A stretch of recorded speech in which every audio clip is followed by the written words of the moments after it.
tem alguma coisa que não bate nessa cena. Um embaixador engraçadinho, representante de um regime brutal, como é que isso fecha? O embaixador, dado ali a irreverências e fanfarras em rede social como se fosse um adolescente, representando um regime violento, que atropela os direitos humanos, que atropela as liberdades, não está batendo. É esse regime que ele representa? A gente deve observar que a China é um regime pirata. É um regime pirata, não é um parceiro leal. É um regime pirata porque não há transparência e assim nasceu a pandemia de coronavírus. Por falta de transparência e porque esse regime pirata, que age na base da dissimulação, da brutalidade e da coerção, impediu a difusão, a divulgação da informação de que havia aquele contágio acontecendo.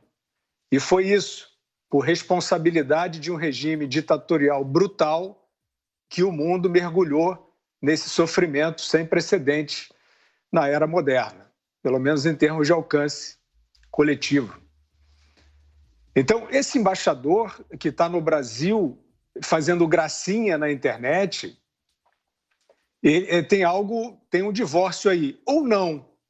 Ou então é justamente esse o nome do jogo. Invernizar a brutalidade, invernizar a pirataria, fantasiar de simpatia e charme um regime que é expansionista, um regime que não respeita a pessoa humana, um regime voraz, como é o regime chinês, no seu expansionismo pelo mundo afora. Tem poder, tem força e tem muito dinheiro. Tem muito dinheiro. E esse dinheiro vem junto, né? Alimentando e comprando os corpinhos fáceis, dóceis e baratos que encontra pelo caminho. Isso seria, né, se o Brasil tivesse ainda alguma instituição investigativa na sua plena potência, né, nós estamos, infelizmente, um pouco abandonados, né, pelos homens da lei, né, por aqueles que fizeram história muito recentemente no Brasil, quebrando uma quadrilha instalada no centro do poder.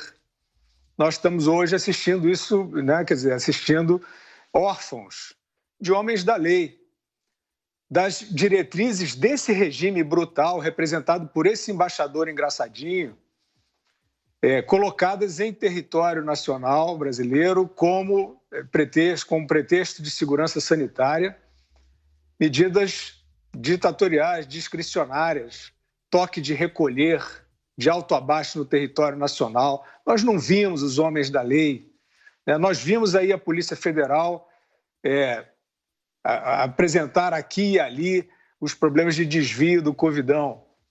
Mas nós estamos diante de um tsunami, né, de supressão de liberdade. Nós estamos diante de um tsunami de compra de consciências. Isso precisa ser mostrado. Esses brasileiros, instituições, cidadãos esclarecidos, parlamentares, que se ajoelham para esse embaixador, como é que pode? O que explica isso? O que explica essa subserviência? O que explica essa servidão a um personagem, a um diplomata que age sem compostura de diplomata, que escarnece do país, que desafia a autoridade, desafia a população, e todo mundo de biquinho calado e puxando o saco dele, né? O Congresso tem uma população de puxa-sacos desse embaixador aí. Por que será? Será que é porque ele é engraçadinho, porque ele bate palminha na internet? Eu custo a crer. Acho que devem ser outros motivos, né? Então é isso aí, temos um avanço bruto, né, de um regime que está apostando, Vitor, não percam isso de vista, é uma alegoria, assim como não poderia ser verossímil um embaixador engraçadinho representando um regime violento, né? Esse verniz, essa propaganda enganosa está também nesse suposto jogo político. Estão fingindo que tem um mal, uma entidade perversa, que aí dizem que é a direita fascista que vai dar o autogolpe, etc. e tal.